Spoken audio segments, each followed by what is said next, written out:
બરોબર સ્ટાર્ટ કરું છું એ આ કરી બોલ. નમસ્કાર મિત્રો, જ્ઞાન સેતુના પ્રોગ્રામમાં આપનું સ્વાગત છે. આજે સ્પર્ધાત્મક પરીક્ષાઓ માટે એક બીજો મહત્વનો વિષય ક્વોન્ટિટેટિવ એપ્ટિટ્યુડ, એના વિશે આપણે વાત કરવાના છે, એની ચર્ચા કરવાના છે. આપણે આજે ક્વોન્ટિટેટિવ એપ્ટિટ્યુડમાં બહુ પાયાની બાબત છે સંખ્યા જ્ઞાન. એ સંખ્યાઓની સમજ અને એમાં ઊભી થતી જે વિભેદના છે એના વિશેની વાત કરવાના છે. ને એ માટે આપણે સાથે સ્ટુડિયોમાં છે શ્રી અશ્વિનભાઈ પટેલ. એ તમને આ ક્વોન્ટિટેટિવ એપ્ટિટ્યુડ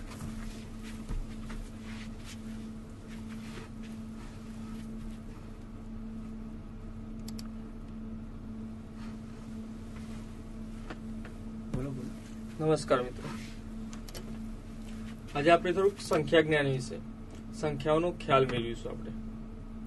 આપણે જનરલી જોઈએ તો સંખ્યાઓ 10 અંકની બનેલી હોય છે.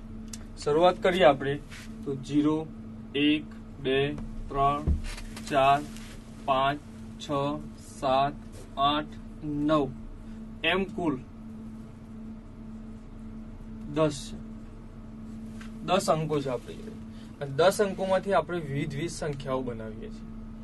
સંખ્યાઓની અંદર પણ કોઈ બી સંખ્યા લખી હોય તો સંખ્યામાં બે પ્રકારમાં આપણે લખીએ છીએ. એક કિંમતો જો આપી હોય આપણને 20 આપે છે તો આની અંદર 4 માટે બે વસ્તુ કે એક તો દાર્શનિક કિંમત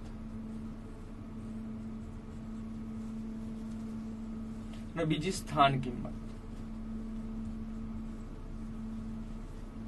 આ બંને માટે આપણે પહેલા પરિચય મેળવી લઈએ, પહેલા આનો ખ્યાલ મેળવી લઈએ કે સ્થાન કિંમત અને દાર્શનિક કિંમત શું. તો જનરલી આપણે જયારે કોઈ પણ સંખ્યા લખતા હોઈએ છીએ ત્યારે એના સ્થાન નક્કી કરતા હોઈએ છીએ. આપણે જો સંખ્યા હોય તો સંખ્યામાં હંમેશા પહેલા એકમ, દશક, શતક, હજાર, આગળ જોઈએ તો 10,000, લાખ, આ રીતે આપણે અંકો લખતા હોઈએ છીએ. દાર્શનિક કિંમત ની અંદર જોઈએ તો મારે અહીંયા લખવું છે 4 ની દાર્શનિક કિંમત. તો 4 ની દાર્શનિક કિંમત 4 જ થાય, કારણ કે 4 જે છે એ 4 નું દાર્શનિક લઈને દર્શન કરાવતી કિંમત 4 ની 4 જ છે આપણી જોડે. પરંતુ એમ કે 4 ની સ્થાન કિંમત, તો 4 કયા સ્થાને છે જોઈએ તો આપણે જોઈએ તો એકમ, દશક, શતક એટલે 100મા સ્થાને છે. એટલે 4 નું સ્થાન કિંમત જોઈએ તો 4 તો ખરા જ, પરંતુ એનું સ્થાન શતકમાં સ્થાન એટલે શતક એટલે કે 100 ગુણાયેલા હોય. એટલે 4 ની સ્થાન કિંમત કેટલી કહેવાશે? 400. એ જ રીતે આપણે જોઈએ 5 ની સ્થાન કિંમત.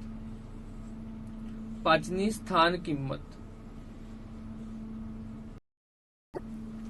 તો 5 માટે જોઈએ આપણે 5 કયા સ્થાને છે? એકમ, દશક, શતક અને હજાર. એટલે કે 5 ની જોડે 1000 ગુણાયેલા છે. કેટલા થશે? 5000. જો 5 ની દાર્શનિક કિંમત કીધી હોય તો 5 ની દાર્શનિક કિંમત કેટલી થશે? 5 જ થશે. એમ જનરલી કિંમતો બે પ્રકારની થશે, એક અંકો દાર્શનિક કિંમત અને સ્થાન કિંમત. દાર્શનિક કિંમતમાં જે અંક જે આપ્યો હોય તેનો તે જ હોય, પરંતુ જયારે સ્થાન કિંમત પૂછાય તો એ અંક એકમના સ્થાને હોય, દશકના સ્થાને હોય, શતકના સ્થાને હોય, હજારમાં સ્થાને હોય કે 10,000, લાખ, 10 લાખ, કરોડ, 10 કરોડ, અબજ, જે સ્થાને હોય એ સ્થાનના અહીંયા ગુણાશે. જો એકમના સ્થાને હોય તો 1 ગુણાય, દશકના સ્થાને હોય તો 10 ગુણાય, શતકમાં સ્થાને હોય તો શતક એટલે કે 100 ગુણાય, હજારમાં સ્થાને હોય તો 1000 ગુણાય, 10,000માં સ્થાને હોય તો 10,000 ગુણાય, લાખના સ્થાને હોય તો લાખ ગુણાશે. જે કિંમત આપણને આપી હોય એકની દાર્શનિક કિંમત જોડે એટલા ગુણાય તો એનું આપણને સ્થાન કિંમતનું મૂલ્ય મળશે. બીજું કે આજે આપણે સંખ્યાઓ જોઈએ તો 10 અંકોની બનશે. 10 અંકોની આડાવડી ગોઠવણી પરથી આપણને સંખ્યાઓ બનશે. સંખ્યા 1 અંકની હોય, 2 અંકની હોય, 3 અંકની હોય, 4 અંકની હોય, 5 અંકની હોય, 6 અંકની સંખ્યાઓ બધી અલગ અલગ આપણે બનાવીએ છીએ.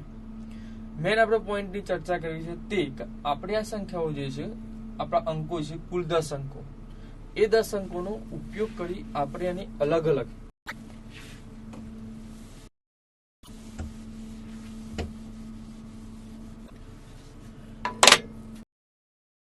મિત્રો પહેલા આપણે વાત કરીએ પ્રાકૃતિક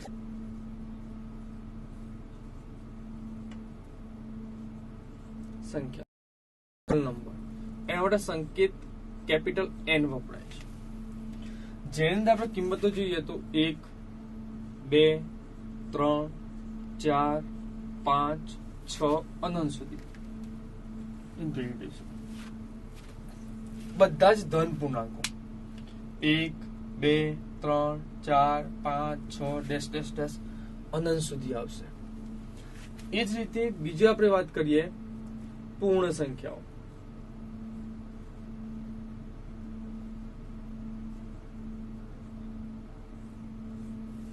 પૂર્ણ સંખ્યાઓને અંગ્રેજીમાં હોલ નંબર કહેવામાં આવે છે. એનો સંકેત W વપરાય છે. આમાં આપણે જોઈએ તો પ્રાકૃતિક સંખ્યાઓ તો બધી જ, પણ આમાં એક સંખ્યા વધારાની શૂન્ય વપરાઈ જાય છે. 0, 1, 2, 3, 4, 5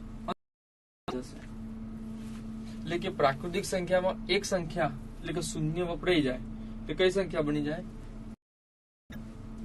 અને આ પરથી બે વસ્તુ આપણા મગજમાં ક્લિયર થઈ જશે. એક વસ્તુ કે પ્રાકૃતિક સંખ્યામાં સૌથી નાનો અંક કયો? તો 1. જ્યારે પૂર્ણ સંખ્યામાં સૌથી નાનો અંક Z, જેની અંદર બધી જ ઋણ પૂર્ણાંકો આવશે. -3, -2, -1, 0, 1, 2, 3, 4 અનંત સુધી. આ પણ ઇન્ફિનિટી સુધી, આ પણ માઇનસ ઇન્ફિનિટી સુધી આવશે.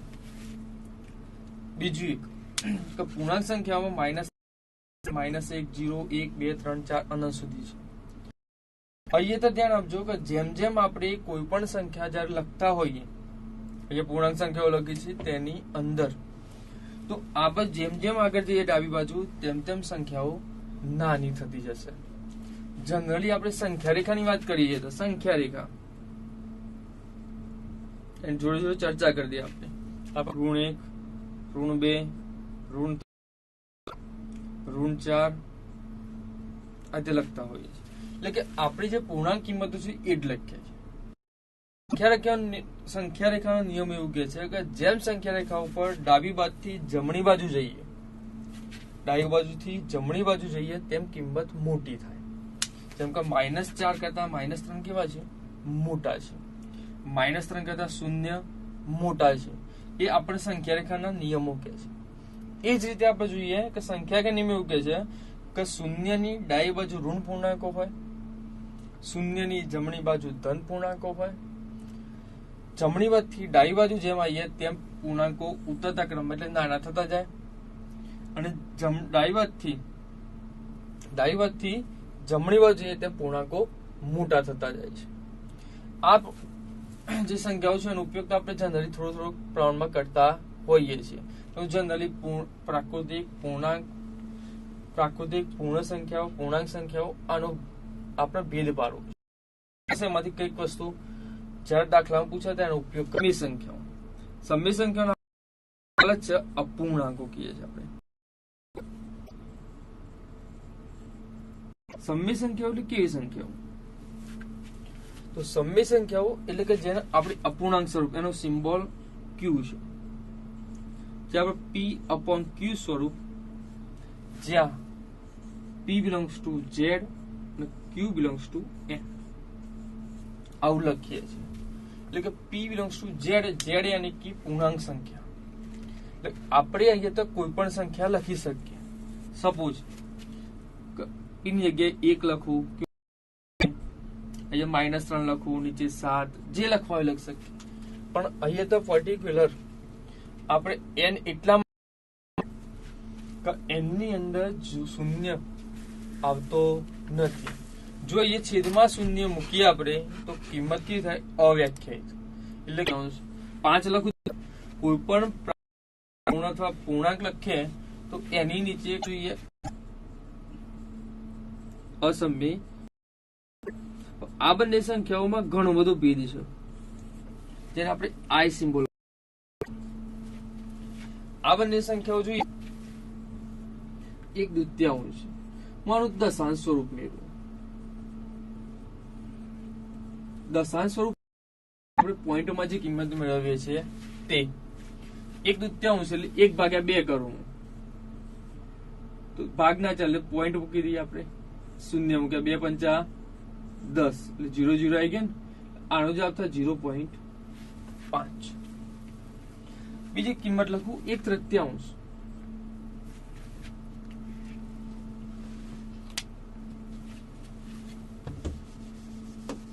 1/3 માં કેવી કિંમત છે આપણી જોડે? સમય સંખ્યા જ છે. પણ અહીંયા આપણે જોઈએ તો આની કિંમત લીધી 0.3333 જેવી થશે.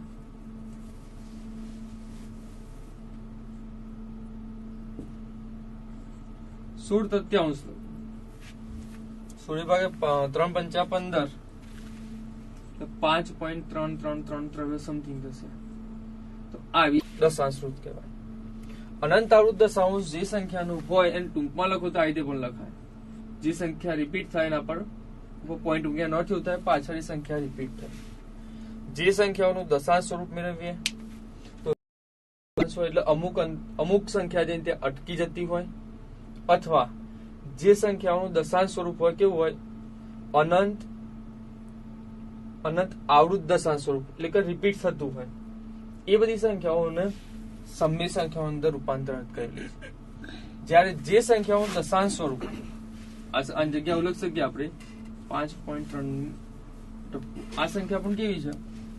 સમય સંખ્યા જ કહેવાશે. એટલે અહીંયા દશાંશ સ્વરૂપના બે આપ્યા છે સ્વરૂપો. આ જે છે એ શાંત દશાંશ સ્વરૂપ. એનો મતલબ એવો થાય કે આ સંખ્યાનું જયારે દશાંશ સ્વરૂપ આપણે મેળવીએ 3 લીધા તો એનો ભાગાકાર કરું છું તો 0.33333 અનંત સુધી ચાલે જશે. એટલે અહીંયાનું પુનરાવર્તન થાય છે. એટલે આને કહેવાય છે અનંત આવૃત દશાંશ, કે જેની અંદર જે સંખ્યા પર આપણે ટપકું કરીને ત્યાં અટકી જઈએ છીએ આપણે. આ સંખ્યા પણ સમય સંખ્યા અંદર સમાવેશ કરો. નીચે બીજું એક ઉદાહરણ છે 0.3333 આવશે. એટલે અહીંયા પણ 3 નું પુનરાવર્તન થાય છે. એટલે આ પણ કહેવાય છે અનંત આવૃત દશાંશ. શાંત દશાંશ અને અનંત આવૃત દશાંશ આ બધી સંખ્યાઓનું સમય સંખ્યાઓની અંદર રૂપાંતરણ કર્યું છે. જનરલી આપણે અપૂર્ણાંક સ્વરૂપમાં જે સંખ્યાઓ હોય સમય સંખ્યાઓ જ કહીએ છીએ, પરંતુ કેટલીક સંખ્યાઓ માટે ત્યાં ઊંધું થઈ જાય છે. ત્યાં 22 ભાગ્યા 7 લઈએ આપણે તો 7 તરી 21, 1 વધશે મૂકી દઈએ, 0 મૂકી દઈએ. 7 એકા 7 3 વધશે 0, 7 ચોક 28, 2 વધશે 0 મૂકી દઈએ, 7 2 14 ચાલે જ જશે. 3.142 કોઈ સંખ્યા રિપીટ થશે નહીં. એટલે આવી જે સંખ્યા છે એને અનંત અનાવૃત તો 22 સમય સંખ્યાની વ્યાખ્યા અનુસાર તો 7 એ આપણી પ્રાકૃતિક સંખ્યા છે. એટલે 22 છે સમય સંખ્યાના સિમ્બોલ અને વ્યાખ્યા અનુસાર પી અપોન ક્યુ, એટલે કે એના પોઈન્ટ પછીની કોઈ કિંમત કિંમત થાય પછી રિપીટ થાય, સળંગ રિપીટ થતી જોઈએ તો એને આપણે રિપીટ થતી હોય તો એને અનંત આવૃત દશાંશ કહીશું. અનંત અનાવૃત દશાંશ અસમય. જનરલી આપણે જોઈએ તો અસમય સંખ્યાઓ કઈ પાય કહીએ છીએ. પાય જયારે અસમય સંખ્યાઓ લખીએ દશાંશ સ્તર સુધીની કરીએ છીએ. એટલે કે પાય બરાબર જનરલી આપણે કેટલા લઈએ છીએ 14 ના સૂત્રો અંદર ઉપયોગમાં લઈએ છીએ પાય. બીજું કે આપણે જોઈએ તો √2 વર્ગુણમાં 3 7 વર્ગુણ આ બધી જે કિંમતો છે કે જે પૂર્ણ વર્ગ નથી છે ત્યારે કેવું મળશે આપણને અનંત અનાદ. એટલે આપણને આના પરથી ખ્યાલ આવી જવું જોઈએ કે જ્યાં વર્ગમૂળ જે સંખ્યાઓનું નીકળતું ન હોય એ બધી જ આવશે અનંત, એટલે કે અસમય સંખ્યાઓ.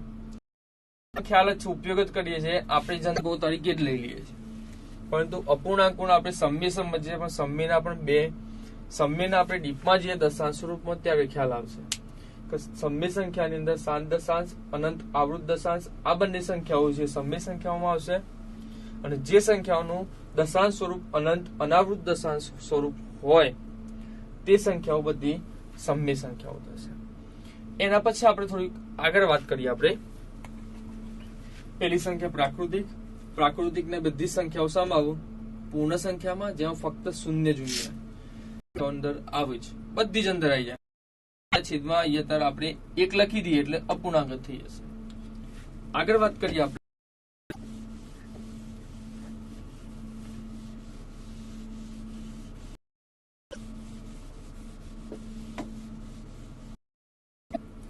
વાસ્તવિક રિયલ નંબર. પ્રાકૃતિક સંખ્યાઓ. બીજા નંબરે આપણે જોઈએ પૂર્ણ સંખ્યા. ત્રીજા નંબરે પૂર્ણાંક સંખ્યાઓ, સમય સંખ્યા, શાંત, અનંત આવૃત, અનંત અનાવૃત આ બધી ગણ છે સંખ્યાઓ. આમાં બધી સંખ્યાઓ વાસ્તવિક સંખ્યાઓ, બધી જ સંખ્યાઓ, બધી જ પ્રાકૃતિક,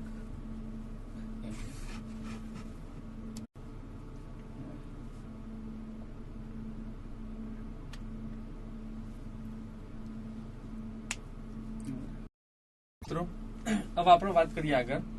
આપણે સંખ્યાઓ જે જોઈ પેલી પ્રાકૃતિક, પૂર્ણાંક, પછી સમય, અસમય.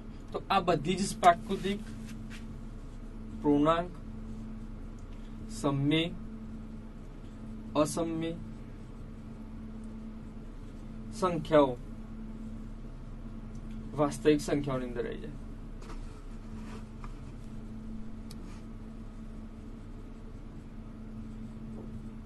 ગણમાં આવી જાય. બધી અંદર હોય જ. પ્રાકૃતિક સંખ્યાઓ છે વાસ્તવિક સંખ્યાઓ કહેવાય જ. પૂર્ણાંક સંખ્યાઓ છે બધી વાસ્તવિક કિંમતો કહેવાય જ. સમય સંખ્યા છે વાસ્તવિક કિંમતો કહેવાય જ. અસમય છે વાસ્તવિક કિંમતો કહેવાય જ. એમ કે આપણે જોઈએ તો પ્રાકૃતિક સંખ્યાઓ છે પૂર્ણાંક સંખ્યાઓમાં અંદર સમાઈ જાય એટલે એ પૂર્ણાંક પ્રાકૃતિક સંખ્યાઓ પૂર્ણાંકમાં સમાઈ જાય એટલે પૂર્ણાંક સંખ્યા જયારે વાત કરતા હોય તો એકનું પૂર્ણાંક કહેવાય અને પ્રાકૃતિક પણ કહેવાય. ધારો કે 5 સંખ્યા છે તો 5 સંખ્યાને આપણે કહીએ તો પ્રાકૃતિક પણ કહેવાય,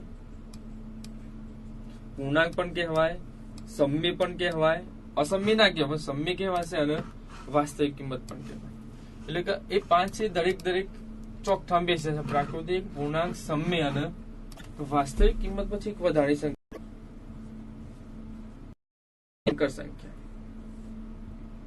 આનો ઉપયોગ જનરલી આપણે કરતા નથી. 1 થી 10 ધોરણમાં કોઈ જગ્યાએ કે કોઈ સ્પર્ધાત્મક પરીક્ષામાં ઉલ્લેખ નથી, પણ થોડું જ્ઞાન મેળવેલું જરૂરી છે આપણા માટે. કે સંકર સંખ્યા એવી સંખ્યા છે કે ગણિતનો એક નિયમ છે કે કોઈ પણ બહુપદી આપી હોય તો એ બહુપદીના ઉકેલ મળે તો બહુપદીની જેટલી ગાંઠ હોય એટલા ઉકેલ મળે. સપોઝ કે અહીંયા હું x² - 1 લખું તો આના અવયવ પડી જાય x - 1, x + 1. x ની બે કિંમત મળી મને, x = 1 અથવા x = -1. એટલે જેટલી ઘાત હોય એટલા ઉકેલ મળે. કેટલાક સંજોગોમાં એવી રકમ હોય છે કે જેની અંદર એટલા ઉકેલ મળતા નથી, કારણ કે એ ઉકેલ આપણને આજે ઉકેલ મળે વાસ્તવિક ઉકેલ કહેવાય. અને જ્યારે ઘણીવાર એ બહુપદીના નિયમો c છે, પરંતુ સંખ્યા z સ્વરૂપે લખે z = a + ib છે એને વાસ્તવિક ભાગ કહેવાશે, વાસ્તવિક ભાગ કહેવાય. આપણે આગળ જોયું વાસ્તવિક સંખ્યાઓ જે લખી એ બધી સંખ્યા. અને બી જે છે i નો ગુણક એને કાલ્પનિક ભાગ કહેવાશે, ઇમેજનરી પાર્ટ. અને i જે છે વિશિષ્ટ સંખ્યા છે.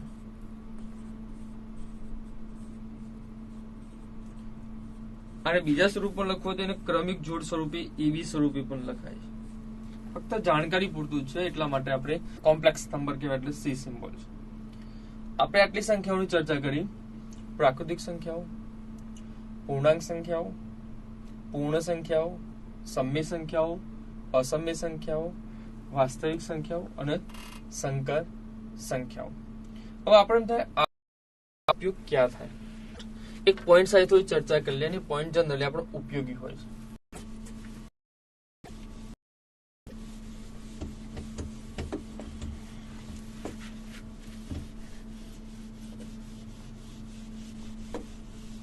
એક થોડી ચર્ચા belongs to, does not belongs to, subset and does not subset. એક ખાલી જગ્યા હોય છે. આ જે ખાલી જગ્યા જે છે એ ખાલી જગ્યા ગણ પરિચય સાથે સંકળાયેલો છે. એ થોડીક માહિતી તમને આપી દઉં કે આપણે જે ઉપર જે સંખ્યાઓ લખી, પ્રાકૃતિક સંખ્યા, પૂર્ણ સંખ્યા, સમય સંખ્યા, અસમય સંખ્યા, વાસ્તવિક સંખ્યા, એ બધા ગણ સ્વરૂપે લખાય છે. ગણ એટલે કે એનો એક મોટો ચોક્કસ સંખ્યાઓનો સમૂહ છે. ગણ એટલે ચોક્કસ સંખ્યાઓનો સમૂહ. હવે બિલોંગ્સ ટુ ક્યારે વપરાય? ખાલી હું 5 ખાલી જગ્યા n, -10 ખાલી જગ્યા n, 3 ખાલી જગ્યા r. 3-4 ઉદાહરણ આપણે લઈએ, જસ્ટ આપણે ખ્યાલ આવી જાય.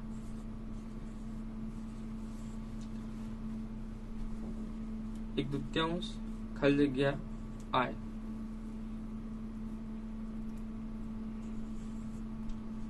3/7 ખાલી જગ્યા z, 2 ખાલી જગ્યા. હવે જો આ જે સિમ્બોલ છે બિલોંગ્સ ટુ, આનું ગુજરાતી થાય માં છે.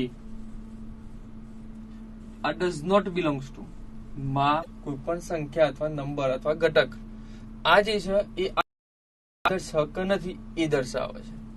5 કૃતિક, Z એટલે પૂર્ણાંક, I એટલે સમય, R એટલે વાસ્તવિક. આટલી વસ્તુ આપણી જો ક્લિયર છે.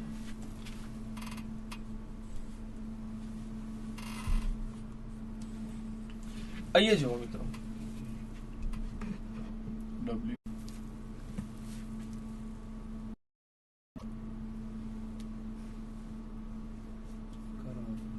જો મિત્રો આપણે તો belongs to, does not belongs to આ બે પોઈન્ટ માટે થોડી ચર્ચા કરી લીધી. જનરલી આપે તો આપણે ત્યાં ફરીથી જોઈ લો. આપણું n એટલે પ્રાકૃતિક માટે સિમ્બોલ છે, z એટલે કે બિલોંગ્સ ટુ.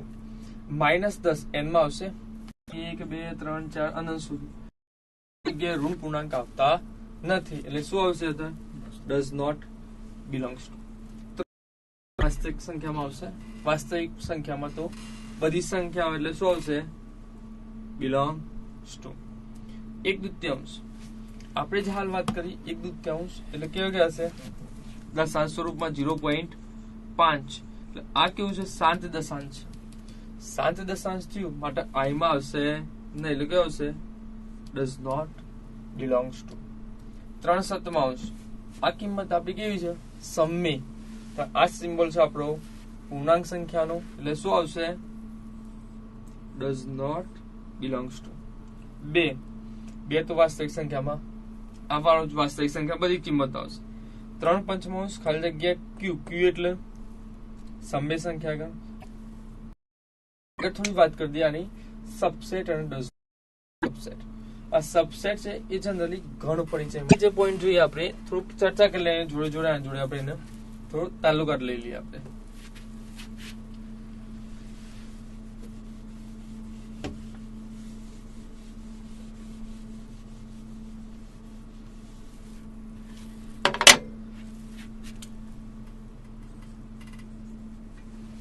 સબસેટ ઉપગણ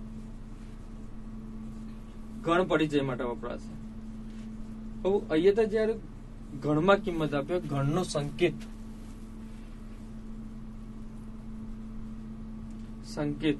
છગડીયો કૌંસ, આની ઘણી બધી વ્યાખ્યાઓ છે.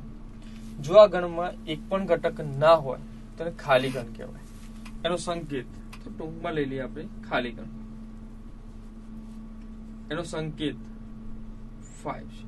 જો ગણમાં એક પણ ઘટક ન હોય તો, અથવા તો એને ખાલી ગણમાં આ રીતે પણ લખાય છે, એકલો ખાલી. વચ્ચે ટપકું પણ ના કરે, જો ટપકું કરે તો પણ એક ઘટક કહેવાય એનો. જો ગણમાં એક જ ઘટક હોય તેને એકાકી ગણ કહેવાય. પછી આપણે જોઈએ શાંત ગણ. જો ગણમાં સભ્યોની સંખ્યા નિશ્ચિત હોય, 5 હોય, 10 હોય, 15 હોય, 20 હોય, તો એવા ઘટકોને શાંત ગણ કહેવાય. અનંત ગણ કે જે શાંત ન હોય, એટલે કે આપણે જોઈએ પ્રાકૃતિક સંખ્યાઓ તો 1 2 3 4 5 અનંત સુધી જશે. એની અંદર સંખ્યાઓ અનલિમિટેડ હશે છેક સુધી, એટલે કઈ કહેવાશે અનંત ગણ. પૂર્ણાંક સંખ્યાઓ, અસમમિત સંખ્યાઓ, સમમિત, વાસ્તવિક એ બધા અનંત ગણની અંદર આવશે. અમુક ઉપગણ થી જ આપણે સમજી લઈએ. ધારો કે ગણ એ રીતે, આમાં 1 અને 2 ઘટક છે.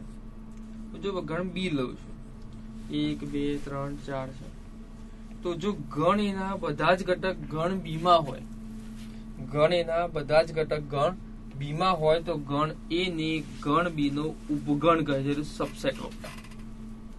ક્યારે સબસેટ વપરાશે? જ્યારે ગણ માટે વાત કરી હોય ત્યારે. જો આપણને ગણ માટે વાત ન કરીએ તો શું વાપરવું પડે? આપણે બિલોંગ્સ ટુ. ગણ માટે જો વાત કરી હોય તો સબસેટ, ગણ માટે જો વાત કરી ન હોય તો શું વાપરવાનું? Belongs to. હવે વસ્તુ એની જ છે. એક ઘટક હોય અથવા 2 ઘટક, ગણમાં 2 3 4 5 વધુ ઘટક હોઈ શકે, ત્યારે બિલોંગ્સ ટુ બિલોંગ્સ ટુ માટે ફક્ત એક જ ઘટક. જોડે જોડે ઉપગણની વાત કરીએ તો દરેક ગણના ઓછામાં ઓછા 2 ઉપગણ હોય.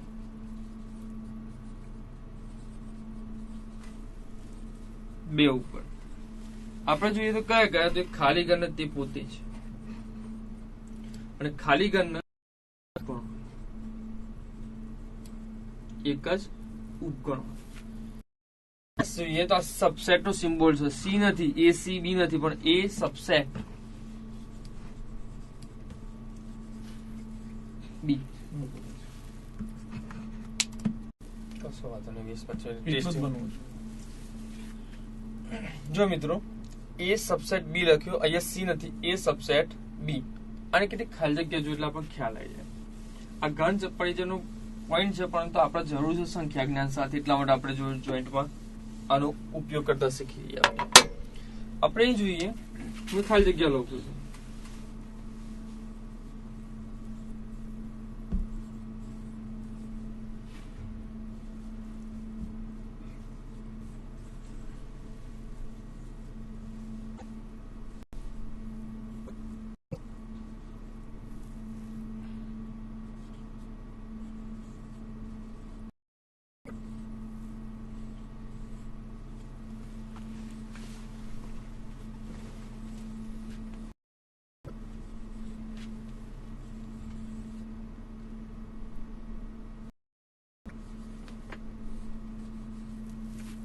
જોઈએ જો N, Z, Z R, Z W, આ બધા જે સંકેત છે એ એબીસીડી મૂળાક્ષર નથી, પરંતુ આપણા સંખ્યા જે આપણે સંખ્યા જ્ઞાન મેળવ્યું છે આગળનું, પ્રાકૃતિક, પૂર્ણાંક, સમમિત, અસમમિત, વાસ્તવિક, એના સિમ્બોલો છે. તો તે આપણને એન આપેલું પ્રાકૃતિક સંખ્યા જ દર્શાવે આપણને. તો એ જો એક, તો એક એ એન ની અંદર આવી જશે. એન એટલે પ્રાકૃતિક સંખ્યા ગણમાં, માટે તો શું વપરાય? સબસેટ. ક્યુ એટલે આપણે સમમિત સંખ્યા ગણ, એમાં 3 પૂર્ણાંક 1 દૂત્યાંશ પૂર્ણાંક માટે ત્યાં શું વપરાશે? સબસેટ. ગણ છે માટે સબસેટ. જો ગણ ન હોત તો ત્યાં શું વાપરત આપણે? Belongs to. 1/3 ઝેડમાં ન આવે, કારણ કે ઝેડમાં તો ઋણ પ્રાકૃતિક સંખ્યાઓ, શૂન્ય ધન પ્રાકૃતિક સંખ્યાઓ. અહીંયા શું આવશે? Does not subset. વર્ગમાં 2, વર્ગમાં 3 બંને કેવા છે? અસમમિત સંખ્યા. બીજું એન, એન એટલે 1 2 3 4 5 6 7. ઝેડ, ઝેડમાં એન ના ઘટકો આવી જ જાય, પણ ત્યાં વપરાશે સબસેટ. એ જ રીતે જોઈએ તો ઝેડ ના સબસેટ. આ સંખ્યાઓ નાખી ચેનલ છે. સંખ્યાઓ એટલે આઈ થાય, સોરી ક્યુ થશે. એટલે ક્યુ ના બધા જ ઘટકો આર માં, એટલે આર. આ ચેનલ જે ખરી આખી સબસેટ ની, N subset Z, Z subset Q, Q subset R. આમાં ગમે તે સીધા ક્રમમાં હોય તો વચ્ચે સબસેટ જ આવો. તો ઝેડ અને ડબલ્યુ લખો તો એકલા કાઢે આગળ એન સબસેટ ડબલ્યુ. હવે ડબલ્યુ થઈ ગઈ. જો અહીંયા શું આવશે? નોટ પ્રાકૃતિક સંખ્યામાં હોય ના હોય એટલે ડઝ નોટ સબસેટ. તો મિત્રો આજે આપણે સંખ્યા જ્ઞાન મેળવ્યું. સંખ્યા જ્ઞાનની અંદર આપણે આપણી જે સંખ્યાઓ કરી છે, પ્રાકૃતિક સંખ્યાઓ, પૂર્ણાંક સંખ્યાઓ, સમમેય, અસમમેય, વાસ્તવિક, સંકર સંખ્યાઓ, તેમજ એ સંખ્યાઓને આપણી પરીક્ષા લક્ષી જોઈએ તો સંખ્યાઓની અંદર belongs to, does not belongs to, subset, does not subset, તો એનો આપણે ખ્યાલ મેળવ્યો.